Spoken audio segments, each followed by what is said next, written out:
On to Philadelphia. If you thought I was about to come up here and give a eulogy to the 2025 Dallas Cowboys, you were absolutely wrong. The Dallas Cowboys have officially traded star pass rusher Micah Parsons. Ladies and gentlemen, the nightmare is over. No, I'm not calling Micah Parsons a nightmare, but I am going to say the last few months absolutely have been, and there was no reason for it to have happened. A lot of people have a lot of blame to carry in this situation, but no one has more blame to carry than the man himself, Micah Parsons. Let's get right into it, as he got what he wanted, but at what cost, bruh? At what cost? And I'm going to go ahead and say this right now. Go ahead and get rid of Trevon Diggs with him. Let's go ahead and just start fresh on the defense. Let's go ahead and begin a new era on the defense, because now I think that we all can say DeMarcus Lawrence was right.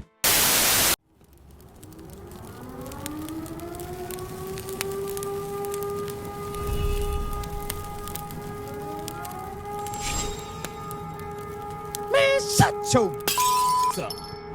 Now look, y'all know I am close personal friends with members of the Parsons family. Y'all know I have spent time around these people. Y'all know I believe that they are good people. But y'all also know that I believe how Micah Parsons has handled this entire situation has exhibited a level of immaturity, a level of dishonesty, and quite frankly, just a level of, bro, what the hell are you doing this whole entire time?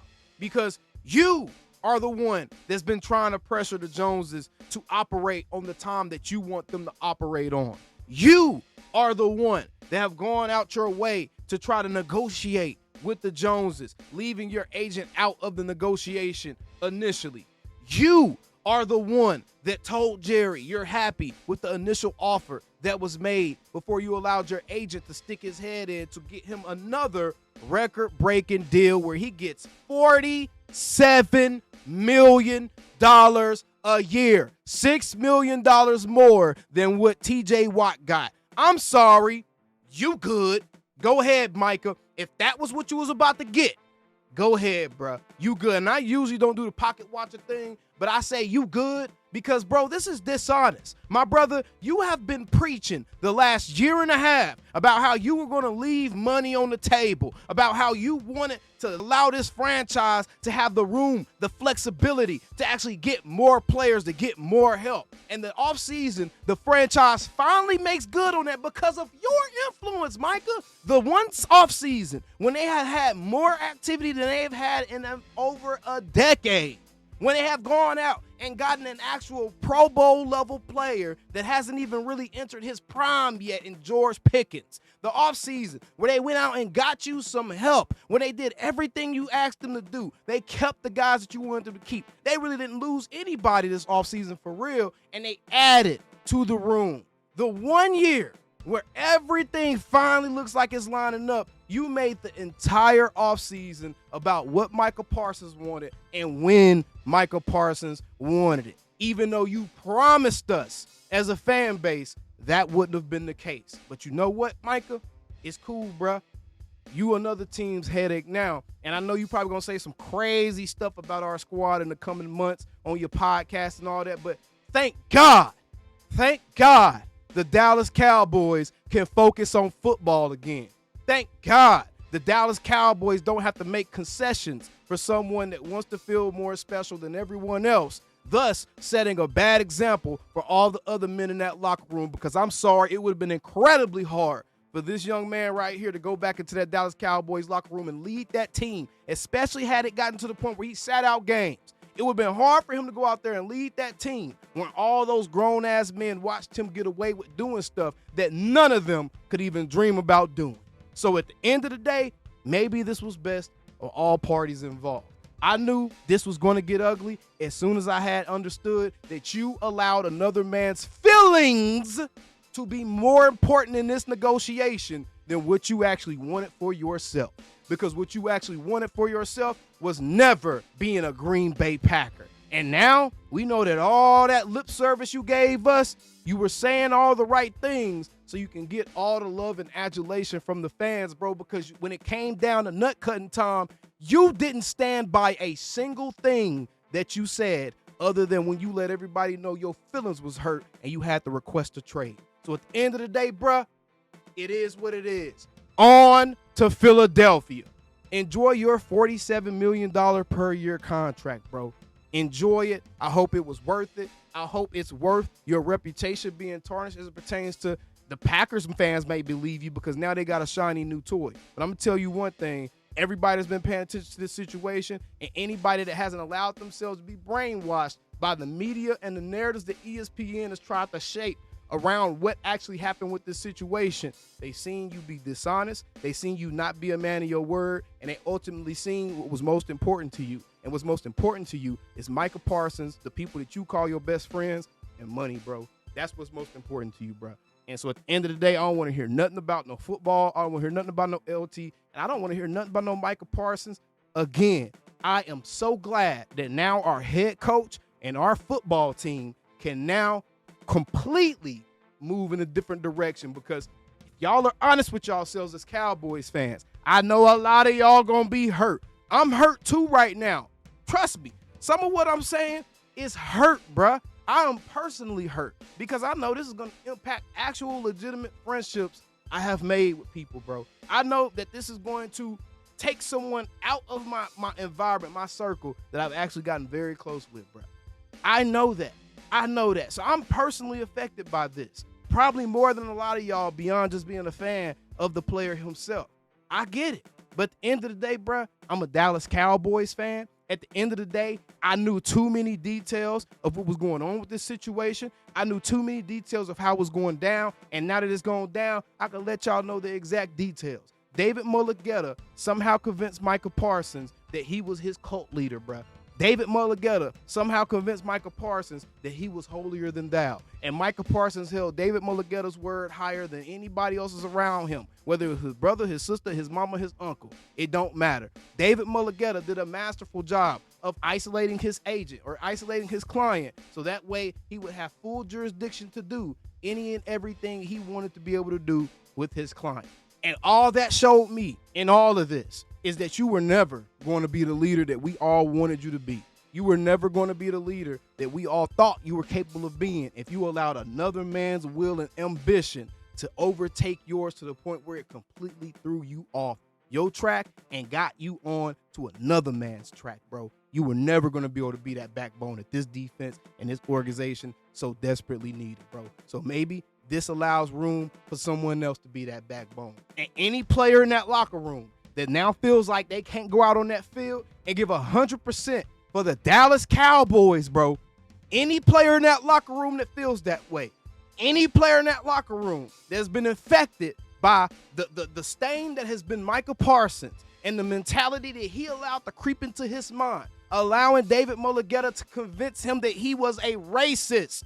Mulligetta convinced Micah Parsons that Jerry Jones was damn near a racist, bro. You allowed another man to convince you of that when this old crusty motherfucker ain't done nothing but show you nothing but the utmost love, respect, and loyalty since you done been here. More than any other player that we done witnessed, like I said, probably since Tony Romo. And that's saying a whole damn lot. So if your will is that weak, brother, then I don't truthfully think that you was ever going to be the player that led us to the promised land. And I don't think the Packers going to be a team that get to the promised land just because Micah Parsons is there. And you know what the Cowboys did get? They got one of the best defensive tackles in the NFL back in this trade, plus 2 first-round picks. We got defensive tackle Kenny Clark along with this trade. So the Cowboys did get a player that can absolutely help them this year. He's 29 years old. He's a veteran. He's a consummate professional. And he's a grown-ass man in the middle of that defensive line. And I'm going to be honest, y'all, the reason that this thing escalated to where it did was because the Cowboys realized Micah had chosen his agent over the team. He had been put squarely in a situation where Jerry was like, man, are you more loyal to this team or are you more loyal to your agent? And Micah chose his agent. He chose his agent when he went to go seek a second opinion on his back. Jerry them instantly knew exactly what his plan was, to try to get a second opinion that says, yeah, his back is messed up, so he could try to sit out games and still collect his money. Does that look like somebody that cares about the team and making sure the team is put in good position? Absolutely not, bro. So the Cowboys, they got a little something for this. And, man, I can't believe it. I can't believe it. This is how you know this was way personal. This went to a whole nother level, bro. Because Jerry never has gotten rid of a star player. Jerry Jones has never done this, y'all. And I'm going to tell y'all 100%. This was a situation that even if Jerry came back to the table with $45 million per year, they were not going to get this deal done because David Mulligetta had fully convinced Micah Parsons it was time for him to move on. And so there was nothing Jerry Jones could do. It had gotten to a point where Jerry was trying to utilize people that was around Micah to reach out to Micah and be like, bro, just come talk to me. Come talk to me so we can get this shit figured out. And Mulligetta, when finding out about this, would go out of his way to damn near threaten these people for communicating with Micah on behalf of Mr. Jones. So I'm going to say this, man. At the end of the day, it hurts y'all. We were fans. That was our draft pick. That was our homegrown product. But y'all, it is what it is. And if he couldn't be where we needed him to be for this organization, for what the level of investment was about to be into him, and just think about all the qualities he displayed during this whole entire situation, and then think about, do you want your organization to be ball and chained to something that volatile? Really think about that, man. Kenny Clark, welcome to Dallas. The middle of our defensive line is now fixed. I think we can safely say. I think we have one of the deepest defensive end rooms in the entire league. They just drafted Donovan Ezerico. We have Sam Williams. We have Dante Fowler Jr. We have Marshawn Nealon. We got a plethora of edge rushers. So they're going to have to use a platoon, and they're going to have to figure it out. And again, I would trade Trevon Diggs. He 100% is tainted. He 100% is going to have to be someone that gets the hell up out of Dodge, bro. As soon as he shows he's healthy, get rid of his ass too. Micah penned this letter to us, y'all. Cowboys Nation. Growing up in Harrisburg, Pennsylvania, I was one of the few kids in my neighborhood who cheered for the Dallas Cowboys. Nearly everyone around supported the Eagles, but I always believed in the Star. To wear the blue and white at Penn State and then carry those same colors into the NFL as a Cowboy, it was, we don't care.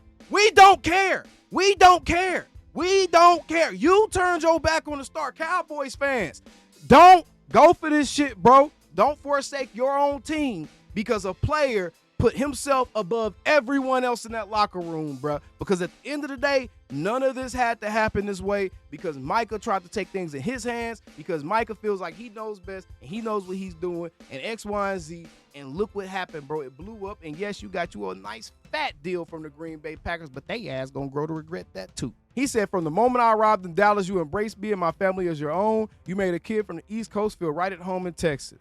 Every time I pulled up to work, every time I stepped onto that field, I felt the weight and pride of representing you. You didn't just give me a jersey, you gave me a place to belong.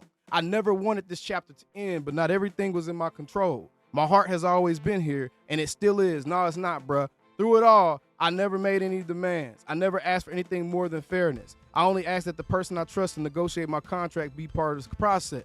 This is a sad day, but not a bitter one. But you ain't going to tell them that the person that you trust didn't want to be a part of the process at numerous times in the negotiations. In March, when he said, let's wait, you told us that yourself, remember? In April or June or whenever it was when Jerry told you, hey, call me, tell your agent to call me. And he said he didn't want to call Mr. Jones because that was a sign of weakness. Are you not going to include that your agent was also a part of why he couldn't be involved in the negotiations anymore because his pride had got involved, bro? On to Philadelphia. He said, this is a sad day, but not a bitter one. I'll never forget the joy of draft night, the adrenaline of running out of the tunnel, or the brotherhood I share with my teammates, coaches, and the staff who prepared me for every single game. Those memories are mine forever. North Texas will continue to be my home in the offseason, and I'll still be here giving back to the community that gave me so much. And no matter where the next chapter takes me, the bond we've built will never break. Thank you, Cowboys Nation, for every cheer, every moment, and every ounce of love you showed me. Wearing the Star has been an honor of my life. With gratitude and love, Alette. Bro, this was all nice, fine, and dandy, bro, but as this comment right here says, bro, good luck, leader. Sincerely, Cowboys Nation, bro, you could have kept this one, Micah. You could have kept this one because you played too big of a role in this, and this right here does nothing but make you come off as a damn victim, bro.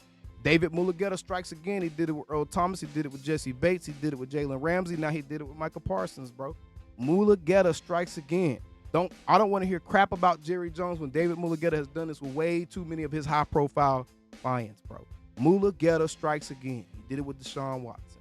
Mulugheta strikes again. Welcome to Dallas, Kenny Clark. We appreciate your service ahead of time. Let's get on to effing Philadelphia. Now, bow! Them Cows. Calling me, texting me, paging me, asking me, am I still them boys? Y'all usually check on me. Listen. I'm still them boys. Hey! Woo! Hey!